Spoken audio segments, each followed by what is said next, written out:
following is a blizzard warning from the National Weather Service for the following counties in Pennsylvania, Delaware, Eastern Montgomery, Lower Bucks, Philadelphia, and Upper Bucks. Blizzard warning in effect from 10 a.m. this morning to 6 p.m. Monday. What? Blizzard conditions expected. Total snow accumulations between 16 and 22 inches. Winds gusting as high as 45 miles per hour. Where? Delaware, Eastern Montgomery, Lower Bucks, Philadelphia, and Upper Bucks counties. When? From 10 a.m. this morning to 6 p.m. Monday. Impacts. Travel could be very difficult to impossible. Areas of blowing snow could significantly reduce visibility. The hazardous conditions will impact the Monday morning and evening commutes.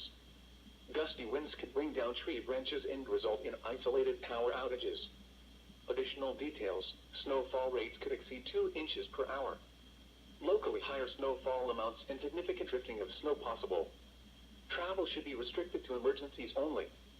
If you must travel, have a winter survival kit with you. If you get stranded, stay with your vehicle.